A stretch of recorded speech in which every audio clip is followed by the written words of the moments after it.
In the early morning hours of June 15th, 2023, the General Pharmacy of the Bikili district in southern Madagascar received an urgent call.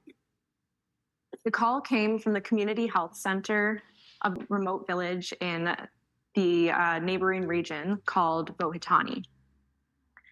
Two extremely malnourished children had arrived at the rural health center at 5 a.m. in critical condition. Their long-term malnutrition had made them vulnerable to infections and chronic diseases, and as a result, they required urgent medical treatments that the local clinic didn't have in supply. Now, let's back up a little.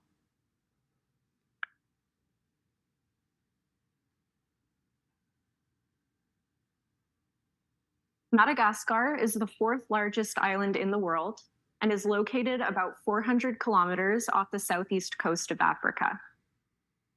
The island nation is widely known for its natural beauty, warm culture, and diverse wildlife. However, Madagascar is also one of the poorest countries in the world. And with over 60% of the population living in very remote communities, access to healthcare is exceedingly challenging. The average life expectancy in Madagascar is just 64 years, which is almost 20 years less than the average life expectancy here in Canada. And the leading causes of death are respiratory infections, diarrheal diseases, and malaria. Now, although the village of Bohitani is located a straight line distance of just 63 kilometers from the larger town of Bikili, a poorly maintained winding dirt road is the only way to access the village. Under good weather conditions, road transportation of the products desperately needed to save the lives of the children in Bohitani would mean a 2-day round trip by a driver from Bikili. The cost of transporting such a small amount of products and the danger of theft or damage along the way would present major obstacles. Not only would it be near impossible for the pharmacy in Bikili to find a driver willing to leave immediately on such a long and potentially dangerous journey, but the children in Bohitani simply didn't have the time to wait. Thankfully, they didn't have to. A new medical delivery drone project, led by the United Nations Population Fund and the local drone manufacturer Aerial Metric, had just started in the region, and Bikili was one of their takeoff zones.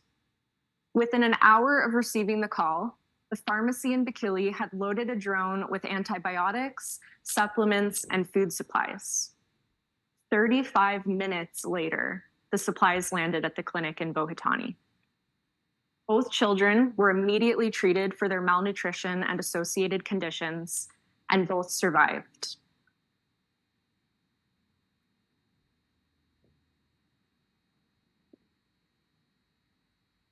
This is just one story of how an unmanned aircraft system impacted the lives of people living in one of the most difficult to reach places on the planet. One drone saved the lives of 2 Malagasy children. But behind that one drone was a health system, health workforce, and partnerships between local and international organizations who invested the time, resources, and planning required to make this life-changing delivery happen. Every day, thousands of medical deliveries by drone happen in countries across the globe.